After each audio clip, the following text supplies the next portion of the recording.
Salam sejahtera semua pelajar. Tajuk kita pada hari ini ialah kegunaan mikroorganisme. Mikroorganisme seperti fungi, protozoa, alga, dan bakteria memberikan faedah kepada hidupan lain. Faedah maksudnya manfaat ataupun sesuatu yang berguna lah. Jadi bagaimanakah mikroorganisme ini dapat memberi faedah kepada hidupan lain? Tanya si Amir. Yang pertama, mikroorganisme ini digunakan dalam pembuatan makanan. Contohnya bakteria nih. Dia digunakan untuk membuat keju dan yogurt. Juga digunakan dalam pembuatan susu kultur dan juga pembuatan cuka lah. Jadi macam mana mikroorganisme ini boleh menghasilkan makanan tersebut? Jadi secara ringkasnya, bakteria itu, contohnya bakteria lah, dibiarkan bertumbuh pada bahan makanan tersebut untuk satu tempo tertentu. Tindak balas bakteria terhadap makanan itu akan menghasilkan bentuk makanan yang diperlukan. Nah, itu secara ringkasnya. Kemudian satu contoh lagi, penggunaan mikroorganisme dalam pembuatan makanan ialah yeast lah. Yeast digunakan dalam pembuatan roti, tapai, tempe, dan juga kicap. Bagaimana? Yeast ditambahkan pada bahan makanan di mana yeast akan menguraikannya menjadi bentuk makanan yang lain. Hampir serupa dengan bakteria tadi lah. Selain daripada pembuatan makanan, mikroorganisme juga digunakan dalam penghasilan antibiotik dan vaksin. Jadi apa itu antibiotik? Antibiotik atau antibakteria nih adalah obat-obatan yang bertujuan untuk memusnahkan atau melambatkan pertumbuhan bakteria, menghalang bakteria daripada terus merebaklah. Apa yang terkandung dalam antibiotik? Bahan kimia yang terhasil semula jadi daripada bakteria ataupun fungi tertentu. Maksudnya kita guna fungi ataupun bakteria tertentu untuk menghasilkan ini.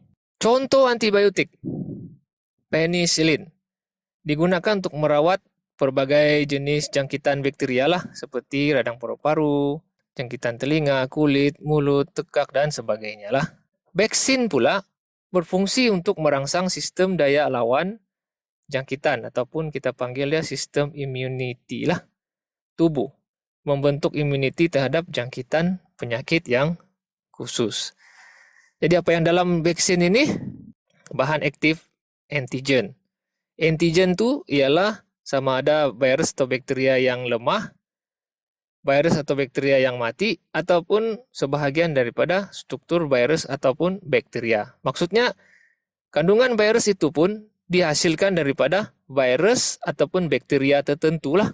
Contoh, vaksin cacar air. Di mana bila kita suntik ke dalam badan kita, vaksin ini akan merangsang sistem daya lawan jangkitan dalam badan kita terhadap virus cacar air ini. Jadi kalau kita kena pun cacar air ini, kesannya tidak teruk lah. Jadi kesimpulan daripada ini, penghasilan antibiotik dan vaksin ini dapat menguatkan sistem imunisasi badan. Antibiotik dan vaksin digunakan untuk menghalang pertumbuhan mikroorganisme yang menyebabkan penyakit. Jadi kita guna mikroorganisme, contohnya bakteria dan virus ini untuk melawan mikroorganisme itu sendiri. Oke, sedikit maklumat di sini. Badan manusia mempunyai sistem pertahanan badan semula jadi ataupun sistem imunisasi lah. Sistem ini membolehkan badan manusia melawan mikroorganisme yang masuk ke dalam badan dan mengelakkan badan daripada mudah dijangkiti penyakit. Seterusnya, mikroorganisme juga digunakan untuk penguraian bahan organik. Oke, penguraian ini maksudnya perebutan lah. Bahan organik ini maksudnya bahan semula jadi. Contoh daripada hewan ataupun tumbuhan yang mati lah.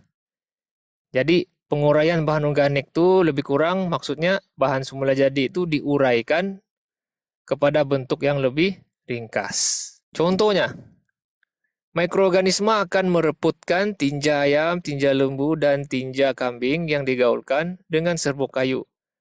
Perebutan bahan ini membentuk baja organik. Jadi dengan penguraian bahan organik menggunakan mikroorganisme, kita boleh menghasilkan baja organik. Kegunaannya, membekalkan nutrien kepada tanaman dan menjadikan tanah lebih subur. Selain baja organik, ada lagi contoh baja juga yang dihasilkan daripada penguraian bahan organik oleh mikroorganisma lah, yaitu baja kompos.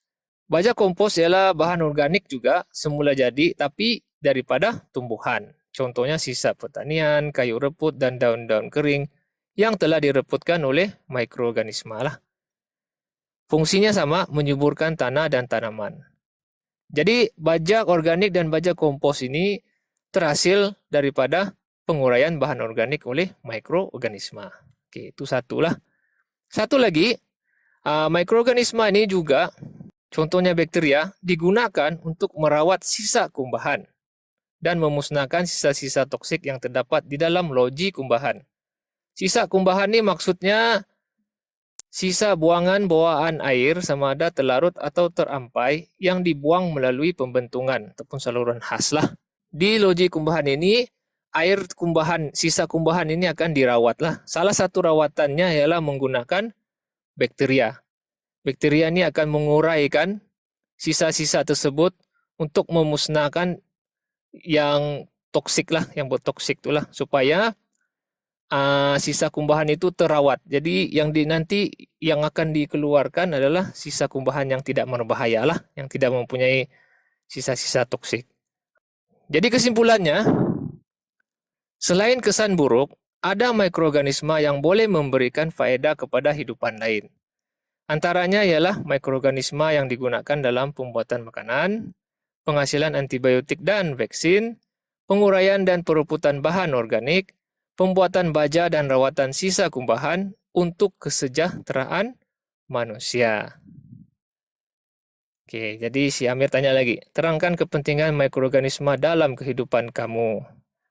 Jadi itu cikgu serahkan kepada kamu lah untuk menjawabnya. Soalan kebat. Ramalkan apakah yang akan berlaku sekiranya hidupan yang mati tidak mereput? Bayangkan, haiwan-haiwan, tumbuh-tumbuhan yang mati itu tidak mereput. Apa yang berlaku? Jadi jawabannya, permukaan bumi akan segera dilitupi timbunan hidupan yang mati lah dan kekal di sana selama-lamanya. Makin banyaklah tuh haiwan-haiwan, tumbuhan-tumbuhan yang mati, bertimbun-timbun lah. Jadi satu longgokan besar macam gunung semua tuh, tingginya tuh, banyaknya tuh. Jadi ini akan mengganggu keseimbangan alam sekitar. Oke, info ini pula memberitahu tentang Lactobacillus lah, bakteria baik yang digunakan untuk menghasilkan yogurt.